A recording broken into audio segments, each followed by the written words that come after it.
Ravens at Steelers. This is the playoffs. We got the Pittsburgh expert. I should preface a few things on Marco. I've been down with a sickness for 5 days. I'm coming. It's like The Godfather coming to take after Sonny got shot. So one, no preparation for me. All right, except I've been listening to talk radio pretty much nonstop for 5 days. So if I sound like John Clayton or anything, you got to excuse me on that. Number two, I feel about 10 IQ points less intelligent. So we can compare each, next week. Hopefully I'll be a little bit better. What happens if you have a good show this week? Then where do you Then maybe go? I should start doing things drunk. Like come in a little drunk maybe. Oh, by the way, let's go to the two-shot real quick.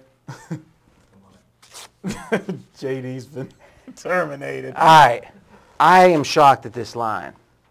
Shocked. We were talking 2 weeks ago, and we were saying, you had relented to the fact that Pittsburgh and the Patriots were clearly the first two teams, and that the Jets and the Ravens were in another class. A lower class. You asked me, well, what do you make Pittsburgh and Baltimore in a neutral? I tell you 2. Mm-hmm. You didn't seem to disagree all that much. Now we've got a situational spot where Pittsburgh is as good as they could be. Rested, injury-wise they're in great shape. Baltimore played on the road and now they're turning around in 6 days. There has to be some effect on that. So even if there weren't this line of 3 minus 120, 125, which is saying Pittsburgh's just a sliver better, let's say the 125 is accounted for in the situation, now Vegas is telling me these are even teams?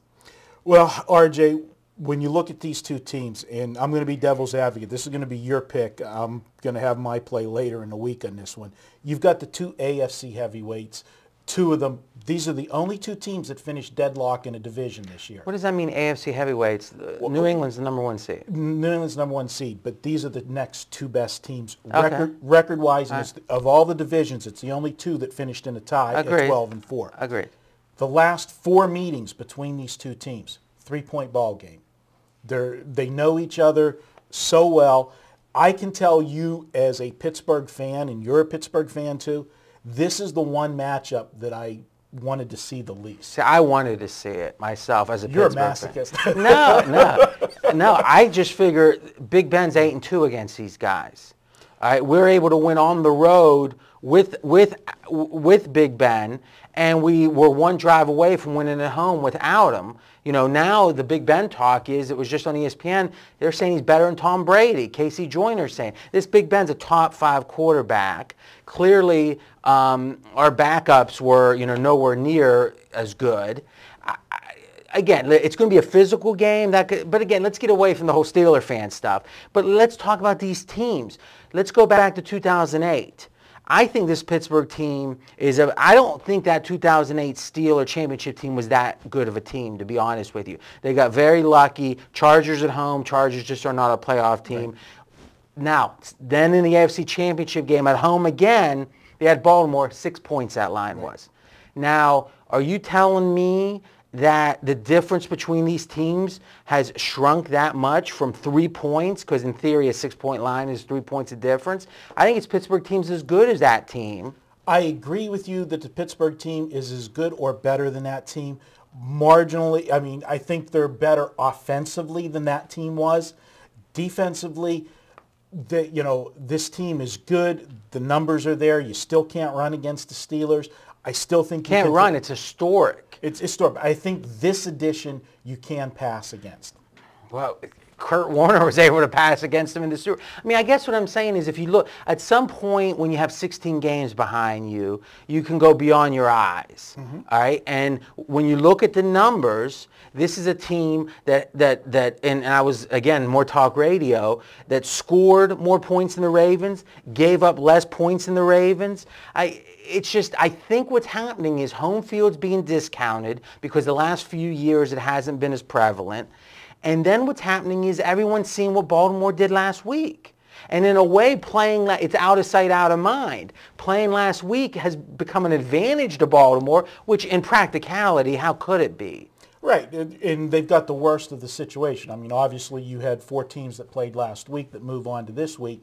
and you've got two of them in the best scenario that they can be and two in the worst, where it's ironic the two Sunday teams that advanced are both playing on Saturday, whereas the two Saturday teams advancing are playing on Sunday. So a 2-day difference. Right. I can't disagree with any of that. Here's the things that I looked at that give me a little bit of concern. On one side of the coin, you've got the Steelers playing their best ball of the year right now. They finished the season winning 6 of their last 7 games. You take the Pittsburgh defense. They held 5 of those last 6 opponents to 10 points or less. That's great. Great. In this day and age, it's phenomenal. Now, let's flip it.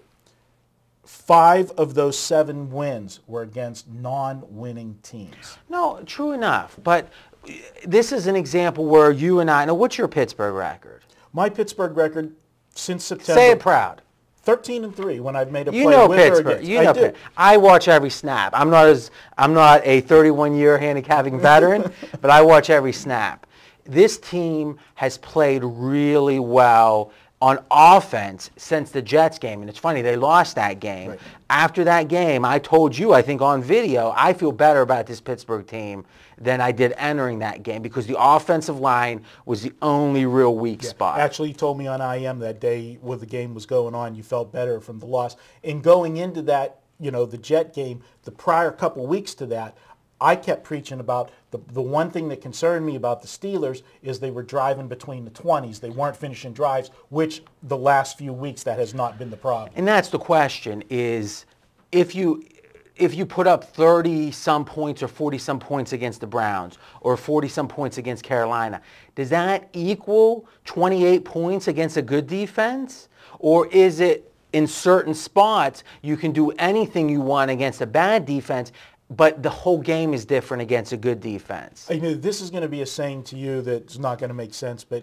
it happens. It comes to confidence. Sometimes it doesn't matter who you're playing against. When you get things working and you get into a rhythm, it gives you confidence. I'm a horse owner. We used to drop a horse in class just to give the horse confidence whenever he beat up on a lesser foe that, you get a swagger to yourself. And I think athletes are the same way, whether it's a bad team or not.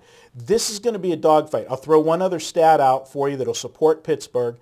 Joe Flacco, 2-5 straight up against the Steelers in his career. The only 2 wins against the Steelers were both times that Ben Roethlisberger was out of the lineup. Yeah, so you're telling me 0-5 head-to-head against Big Ben. That's what I would be telling you. And I'm getting the rest of the team. Let's stop the, oh God, it's like we're on ESPN, let's be head-to-head. What's the case for Baltimore here? Baltimore is playing good football. Really? See, I find that curious. They were losing 7-3 with 2 minutes left in the first half of that KC game. Okay, so clear. Do you know that at that point whenever KC scored the touchdown to go up 7-3? But that was early. What I'm saying is with 2 minutes left in the half. Now, that's not the game, but I watched that game. Now they're saying after the fact, they put it up in pregame forums, is that Charlie White's got the play calling duties yanked from him at halftime, and Haley started calling the plays. The whole team was in disarray. And yeah, they looked good in the second half, no doubt, but KC looked like they shouldn't be playing in the end. KC self-destructed. So, but other than that, where's the wins that is making Baltimore? I think the stat, and I'm just off the top of my head, and again, 10 IQ points less, but they were talking about the stat that they had 5 of the last 6 games or 6 of the last 7 decided by 6 points or less. So they're not blowing anyone out, no matter how bad the teams are. They didn't play very well the last week of the year. Where's this good? What are we talking about? They almost lost to Houston. What are we talking about here? Where's the signature win in the last 6 or 8 weeks? And now the Saints. The same can be said, though, for the Steelers. Where's their signature win, though?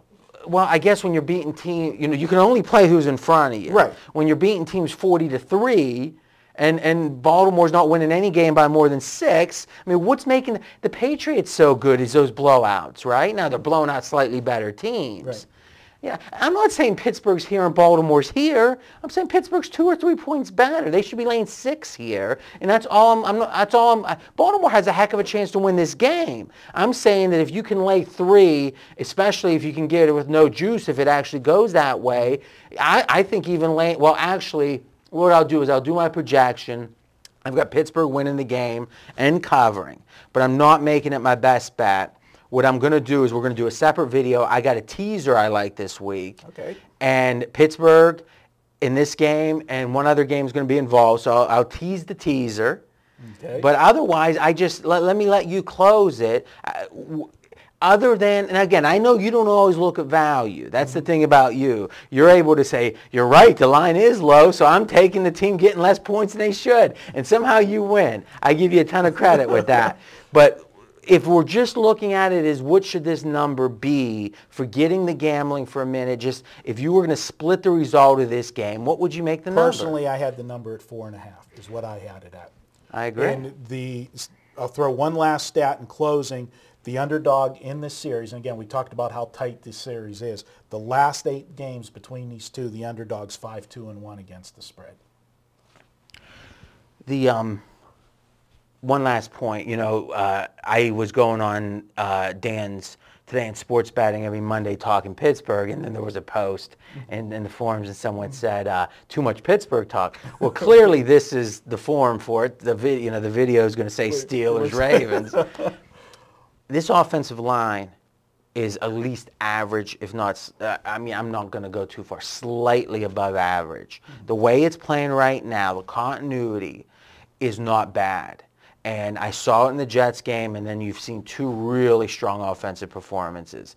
If you like Baltimore here, I think you got to like the over.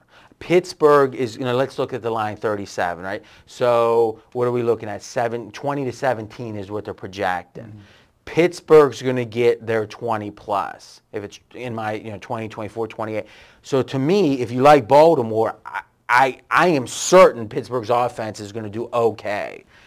If you think Baltimore's offense is going to do okay, then I would like the over myself. I would be surprised as heck if this is a 13-10 type game. I think Pittsburgh's either going to win 24-27 to 17, or it's going to be a 27-24 type game, and maybe Baltimore does win, but Pittsburgh's going to get their points. If I'm the coach in this game and I'm devising the game plan, and for whatever reason it seems like Baltimore, whether it's an ego thing or a macho thing, they try to run on the Steelers. And nobody can. I'm gonna make Flacco be my star if I'm Baltimore and try to stretch the Steelers. And that's what I was talking to you about too. As a Steeler fan, I love Flacco as the quarterback because, yeah, he's good, but he's so immobile. And they're talking now about how he's looking, more talk radio, how he's always looking behind him. He's always worried about getting stripped. He's looking for Troy. But the fact is, he doesn't have a great pocket sense. And against the Steelers, where they're coming at you every which way, you can almost feel like you're going to get one big turnover from him a game, and if you're looking towards the over again, it makes even more sense. And clearly it's one turnover that changed the difference of where this game's being played. All right, now it's your turn to continue the conversation in the comment section, and remember, I'll be giving a best bet associated with this game in the teaser video we're going to do, and remember, you can get all of our videos at pregame.tv.